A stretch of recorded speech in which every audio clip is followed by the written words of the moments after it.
परमाणु प्रतिरूप में जो कमियां रह गई थी, उन कमियों को दूर करने के लिए नील्स बोहर ने 1913 में क्वांटम यांत्रिकी की सहायता से परमाणु का प्रतिरूप दिया, जिसे बोहर का परमाणु प्रतिरूप कहते हैं। इसी ने जो रदरफोर्ड की कमियां रह गई थी उनको सबको दूर किया। रदरफोर्ड की पहली कमी, जिसके अनुसार उसने कहा था कि जो ऋणावेश होता है वह धनावेश के चारों ओर चक्कर लगाता रहता है, परंतु जब अन्य वैज्ञानिकों ने उससे प्रश्न पूछा कि जब कोई ऋणावेशित कण किसी धनावेशित भाग के चारों ओर चक्कर लगाता रहेगा तो उसकी जो ऊर्जा का लगातार ह्रास होगा। इस वजह से जो इलेक्ट्रॉन है वो सर्पिलाकार पथ में गति करते हुए एक न एक दिन नाभिक में गिर जाएगा। इस तरीके से उसके कथन अनुसार जो परमाणु है वो एक अस्थायी तंत्र होना चाहिए था, लेकिन वो एक स्थायी तंत्र है, जिसकी व्याख्या रदरफोर्ड नहीं कर सका।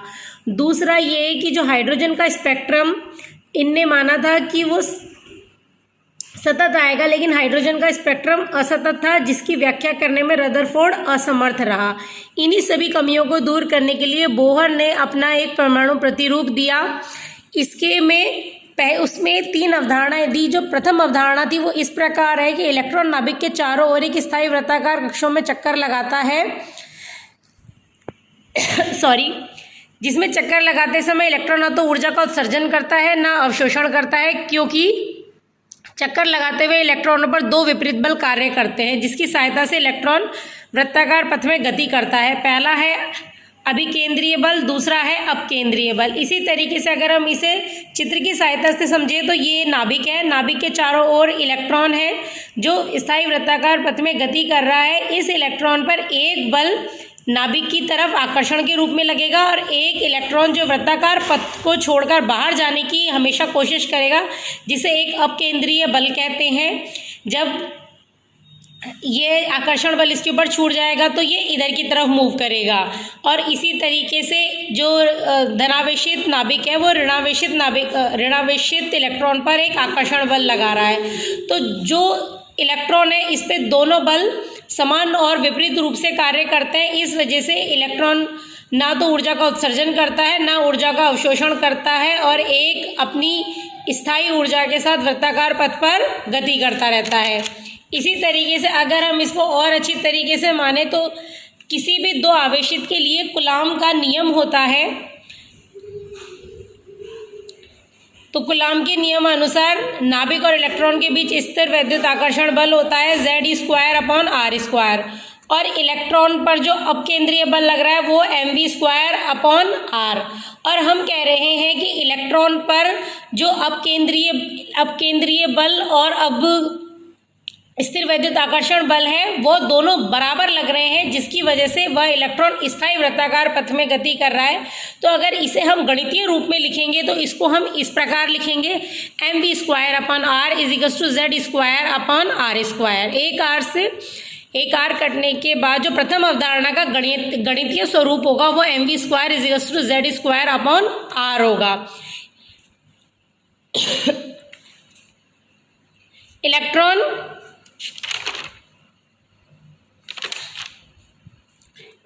इलेक्ट्रॉन केवल उन्हीं वृत्ताकार कक्षाओं में चक्कर लगाते हैं जिनके लिए कोणीय संवेग का मान mv² = NH/2π होता है या इसका पूर्ण गुणक होता है।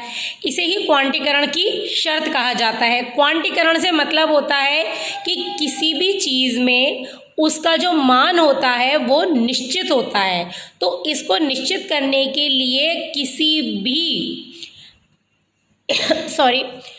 किसी भी कक्षा के लिए कोणीय संवेग का मान mvr = NH/2π होगा या इसका पूर्ण गुणक होगा, तभी वो वृत्ताकार कक्षा पथ में गति करेगा। इसी प्रकार जो ऊर्जा उत्सर्जन है उसके लिए भी नील्स बोर ने यह बताया कि जब कोई इलेक्ट्रॉन निम्न ऊर्जा स्तर से उच्च ऊर्जा स्तर में जाता है तो वो ऊर्जा का अवशोषण करता है। इसी के विपरीत जब कोई इलेक्ट्रॉन उच्च ऊर्जा स्तर से निम्न ऊर्जा स्तर में आता है तो वो ऊर्जा का उत्सर्जन करता है। अर्थात रदरफोर्ड की कमी भी दूर हुई, क्योंकि उनके अनुसार इलेक्ट्रॉन सतत रूप में ऊर्जा का उत्सर्जन करता है, लेकिन ऊर्जा एक समय के बाद समाप्त हो जानी चाहिए। इसी बात का खंडन करने के लिए नील्स बोर का ये वाला जो बिंदु है ये बहुत प्रमुख रूप से रदरफोर्ड की कमी को दूर करता है।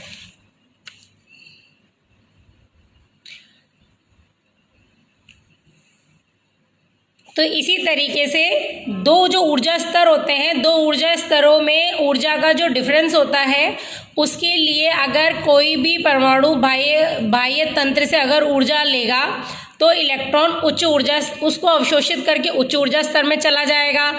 अगर किसी भी तरीके से ऊर्जा का ह्रास होगा तो वही इलेक्ट्रॉन उच्च ऊर्जा स्तर से निम्न ऊर्जा स्तर में आ गया। आई होप जो मैं समझाना चाह रही हूँ वो आप समझ रहे हैं। ऊर्जा का अवशोषण या उत्सर्जन एच म्यू के बराबर होता है। जैसे कि हम पुराना पढ़ चुके हैं, मैक्स प्लैंक के अनुसार E = एच म्यू, जिसकी संज्ञा उन्हें फोटोन के रूप में दी गई है कि जो ऊर्जा होती है वो क्वांटीकृत होती है और उसके एक फोटोन का मान एच म्यू होता है। अर्थात ऊर्जा छोटे छोटे बंडलों के क्रमिक रूप से उत्सर्जित होती है, ना निरंतर रूप से। इस प्रकार इलेक्ट्रॉन की उत्सर्जित या अवशोषित ऊर्जा क्वांटीकृत होती है, जिससे E = एच म्यू कहा गया है। एच यहाँ पे प्लांक नियतांक है और म्यू यहाँ पे आवृत्ति है और म्यू को अगर अपन और खोलें तो इसका मान होता है c/λ। तो c यहाँ पे प्रकाश का वेग है और लैम्डा यहाँ पे तरंग दैर्ध्य है। तो इसी तरीके से किसी भी उत्सर्जित ऊर्जा का मान डेल्टा E = hc/λ होगा। तो ये आई होप कि मैंने जो बोर की चारों अवधारणाएं आपको समझाना चाहती थी वो आपको समझ आ चुकी हैं। पहली अवधारणा के अनुसार कि जो इलेक्ट्रॉन है उसके स्थायित्व का रीज़न ये है कि उसके ऊपर जो अपकेंद्रीय बल है और आकर्षण वो समान और बराबर लगा है। उसी प्रकार अगर किसी स्थायी वृत्ताकार पथ में गति करने के लिए कोणीय संवेग का मान NH/2π का पूर्ण गुणक होना चाहिए। अगर किसी भी इलेक्ट्रॉन ऊर्जा का उत्सर्जन या अवशोषण तभी होता है जब इलेक्ट्रॉन ऊर्जा स्तर को बदलता है और ऊर्जा का उत्सर्जन या अवशोषण ऊर्जा के क्वांटीकृत रूप में होता है। इसी प्रकार नील्स बोर ने अपने परमाणु प्रतिरूप में ये निम्न अवधारणाएं दी गई, जिस वजह से रदरफोर्ड की कमियों को दूर किया गया और ये बहुत आसानी से परमाणु के स्थायित्व को समझाने में सक्षम रहा। रदरफोर्ड ने जो परमाणु प्रतिरूप दिया था उसके अनुसार उसके तर्कों का खंडन करते हुए उसके परमाणु प्रतिरूप को विफल किया गया था, जिसे नील्स बोर ने उन्हीं बिंदुओं की कमियों को दूर किया। नील्स बोर ने बताया इलेक्ट्रॉन किसी निश्चित कक्षा में चक्कर लगाता हुआ ऊर्जा का ह्रास नहीं करता। वह ऊर्जा का ह्रास तब करता है जब इलेक्ट्रॉन उच्च ऊर्जा स्तर से निम्न ऊर्जा स्तर में आता है। यही कारण है कि परमाणु एक स्थायी तंत्र है। नील्स बोर ने अपने दूसरे बिंदु में कहा कि परमाणु के रेखीय स्पेक्ट्रम की व्याख्या की और बताया जब इलेक्ट्रॉन उच्च ऊर्जा स्तर से निम्न ऊर्जा स्तर में आता है तो ऊर्जा का ह्रास होता है। उसी क्वांटीकृत ऊर्जा के ह्रास से स्पेक्ट्रम प्राप्त होता है जो रेखीय होता है, क्योंकि इलेक्ट्रॉन सदैव ऊर्जा का उत्सर्जन नहीं करते, बस जब एक ऊर्जा स्तर से दूसरे ऊर्जा स्तर में जाते हैं तभी ऊर्जा का उत्सर्जन या अवशोषण करते हैं, जिसके फलस्वरूप रेखीय स्पेक्ट्रम प्राप्त होता है, ना कि सतत स्पेक्ट्रम प्राप्त हो। इसी टॉपिक को आगे बढ़ाते हुए मुख्य 3 बिंदु आते हैं। एक तो बोर की कक्षा की त्रिज्या का परिकलन, दूसरा आता है बोर कक्षा में इलेक्ट्रॉन का वेग का परिकलन और तीसरा आता है बोर कक्षा में इलेक्ट्रॉन की ऊर्जा का परिकलन। तो नील्स बोर के परमाणु प्रतिरूप के मुख्य 3 बिंदु हैं कि हम बोर कक्षा की त्रिज्या का परिकलन करेंगे। तो इसके लिए बोर की प्रथम अवधारणा के अनुसार इलेक्ट्रॉन पर लगने वाले आकर्षण बल तथा इलेक्ट्रॉन पर लगने वाले अपकेंद्रीय बल को बराबर करके समीकरण 1 प्राप्त करेंगे, जिसके लिए Z² अपॉन R = mv² होगा। अब इसी तरीके से द्वितीय अवधारणा के अनुसार जो mvr = nh/2π है, इसकी सहायता से हम v का मान निकाल लेंगे जो कि nh/2π mr है और यहाँ से v के मान को समीकरण 1 में रखेंगे। इसके बाद जो हमें समीकरण प्राप्त होगी उसमें हम देखेंगे कि r = h² me4 = n² मिला है अपन को, जो फाइनल समीकरण है। इसमें h एक नियतांक है जिसे प्लांक नियतांक कहते हैं, जिसका मान 6.62 × 10⁻⁻27 अर्ग × सेकेंड होता है। 4 जो कि एक नंबर है पाई, पाई का है 3.14 मान होता है। m यहाँ पे आप इलेक्ट्रॉन का द्रव्यमान लिखेंगे जो कि 9.1 इंटू 10⁻⁻28 ग्राम है। e इलेक्ट्रॉन पे आवेश है 4.8 इंटू 10⁻⁻10 ESU। n यहाँ पे कक्षा की संख्या है और z परमाणु क्रमांक है। तो ये सब सारा कांस्टेंट है, इनका मान रखने पर हमको फाइनल जो प्राप्त होता है वो है R equals to 0.529 into n²/z angstrom. यहाँ पे z परमाणु क्रमांक है और n कक्षा है। इसी तरीके से अगर अपन इसे विभिन्न कक्षाओं के लिए अगर सॉल्व करें तो Z1 equals to hydrogen R 0.529 into n² angstrom हो जाएगा। अब n यहाँ पे कक्षा की संख्या है, तो प्रथम कक्षा के लिए n की वैल्यू हो जाएगी 1, तो क्या हो जाएगा 0.529 इंटू 1² इजिकल्स टू 0.529 एंगस्ट्रॉम। उसी प्रकार द्वितीय कक्षा के लिए 0.259 इंटू 2², तो 2 यहाँ पे दूसरी कक्षा के लिए 2 का स्क्वायर करेंगे तो 4 हो जाएगा, मल्टीप्लाई करने पे अपन को प्राप्त होगा 2.11 इंटू R एंगस्ट्रॉम। तृतीय कक्षा के लिए n का मान 3 होगा, n का मान 3 रखने पर और उसका स्क्वायर करने पर उसके बाद उसको 0.529 से गुणा करने पे हमको त्रिज्या का मान 4.761 एंगस्ट्रॉम प्राप्त होगा। इसी तरीके से अगर हम देखा जाए तो पहली कक्षा के लिए त्रिज्या होगी 0.529 एंगस्ट्रॉम, दूसरी कक्षा के लिए त्रिज्या का मान होगा 2.116 एंगस्ट्रॉम, तीसरी कक्षा के लिए मान होगा 4.761 एंगस्ट्रॉम। इसी तरीके से अगर देखा जाए तो किसी भी परमाणु की त्रिज्या उसकी कक्षा की संख्या के तो वर्ग के समानुपाती होती है, जबकि परमाणु क्रमांक के व्युत्क्रमानुपाती होती है। तो त्रिज्या का कक्षा से तो समानुपाती का संबंध होता है और परमाणु क्रमांक से व्युत्क्रमानुपाती का संबंध होता है। अगर हम इसको और अच्छे तरीके से समझे तो प्रथम कक्षा के लिए त्रिज्या का मान 0.529 एंगस्ट्रॉम होगा, द्वितीय कक्षा के लिए 2.166 एंगस्ट्रॉम होगा और तृतीय कक्षा के लिए 4.761 एंगस्ट्रॉम होगा। आई होप कि आपको त्रिज्या से रिलेटेड, परमाणु की त्रिज्या से रिलेटेड सारे पॉइंट समझ में आ चुके होंगे कि किसी भी बोर कक्षा की त्रिज्या का परिकलन करने के लिए हम प्रथम अवधारणा और द्वितीय अवधारणा का यूज करते हैं, जिसका गणितीय स्वरूप अपन को अंत में R equals to 0.259 into n²/z angstrom प्राप्त होता है। अगर अपन आगे देखें, इनका संबंध देखें तो R इजिकल्स टू R त्रिज्या का मान कक्षा की संख्या के वर्ग के समानुपाती होता है तथा परमाणु क्रमांक के व्युत्क्रमानुपाती होता है। अब हम उसी बोर कक्षा में जो इलेक्ट्रॉन है उसके वेग का परिकलन करेंगे। तो बोर की द्वितीय अवधारणा है जो हमने आपको पहले भी बताया है, mvr इजिकल्स टू nh/2π। इसमें से जब अपन वेग का मान निकालेंगे तो nh/2π इंटू mr है। तो यहाँ पे n की वैल्यू तो अपन को रखनी पड़ेगी, h यहाँ पे नियतांक है 2π, m की वैल्यू अपन को पता है, लेकिन r का मान अभी अपन ने जस्ट निकाला है, वो है अपन ने r का मान निकाला है h²/4π² m² इंटू n²/z। तो त्रिज्या के परिकलन से r का मान उठा के अपन इस वाली समीकरण में रख देंगे तो अपन को वेग का जो गणितीय स्वरूप प्राप्त होगा वो 2πe² nh इंटू z होगा। इसमें से जो सारी चर राशियां हैं उनको एक तरफ कर लेंगे और जिनका मान अपन को निकालना है उसको एक तरफ कर लेंगे। तो इसमें 2πeh ये सब नियत राशियां हैं। तो पाई का मान 3.14 होगा, ई का मान 4.1 इंटू 10⁻⁻10 ESU होगा, h इजिकल्स टू 6.62 इंटू 10⁻27 अर्ग इंटू सेकेंड होगा।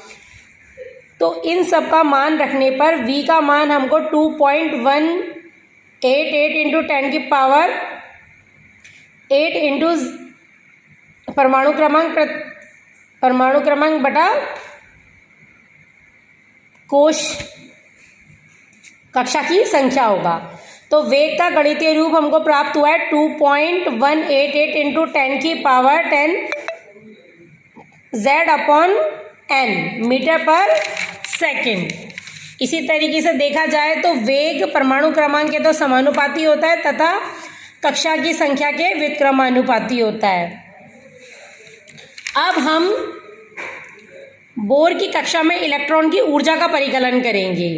तो बोर की कक्षा में इलेक्ट्रॉन की ऊर्जा का परिकलन करने के लिए बोर के अनुसार किसी भी निश्चित कक्षा में इलेक्ट्रॉन की गतिज ऊर्जा और स्थितिज ऊर्जा का जो योग है वो है इलेक्ट्रॉन की कुल ऊर्जा इक्वल टू गतिज ऊर्जा प्लस स्थितिज ऊर्जा। गतिज ऊर्जा है half mv² plus minus Z² upon r।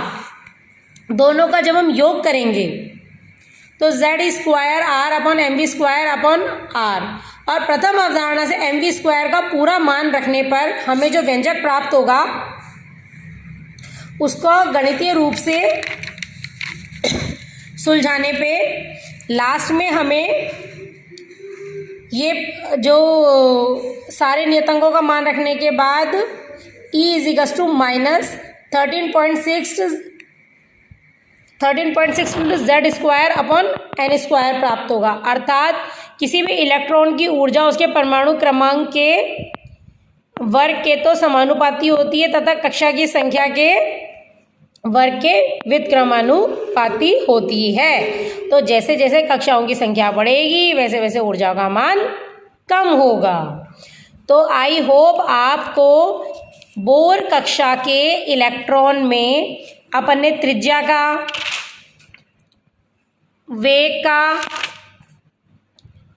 और ऊर्जा का अच्छी तरीके से परिकलन कर लिया है। इसी संदर्भ में अगर अपन आगे चलें तो बोर सिद्धांत की उपलब्धियां आती हैं। बोर सिद्धांत की उपलब्धियां ये हैं कि बोर सिद्धांत के अनुसार सभी बोर कक्षाओं की त्रिज्या ऊर्जा का सफलतापूर्वक गणना की जा सकती है, जो कि अभी अपन ने पिछले वाले टॉपिक में अपन ने अंडरस्टैंड किया है कि कैसे हमने त्रिज्या, वेग और ऊर्जा का परिकलन किया है। सबसे मुख्य ये हाइड्रोजन के स्पेक्ट्रम में विभिन्न रेखाओं को समझाने में सफल रहा है, जो कि हम नेक्स्ट टॉपिक में पढ़ेंगे। इलेक्ट्रॉन निश्चित ऊर्जा में गति करते समय ना तो ऊर्जा का अवशोषण करता है ना उत्सर्जन करता है, अर्थात निश्चित कक्षा में ऊर्जा संरक्षित रहती है, जो परमाणु के स्थायित्व को बताता है। सबसे प्रमुख बात जो नील्स बोर ने बताई वो ये है कि निश्चित कक्षा में ऊर्जा संरक्षित रहती है, जो परमाणु के स्थायित्व को बताता है। इलेक्ट्रॉन द्वारा ऊर्जा का उत्सर्जन या अवशोषण विविध इकाइयों के रूप में होता है, अर्थात लगातार नहीं होता है, और इलेक्ट्रॉन का उत्सर्जन या अवशोषण भी ऊर्जा के क्वांटीकृत ही होता है। यह एकल इलेक्ट्रॉन निकाय जैसे हाइड्रोजन, हीलियम प्लस तथा लिथियम +2 आदि को समझाने में सफल रहा। अर्थात जो नील्स बोर है वो एकल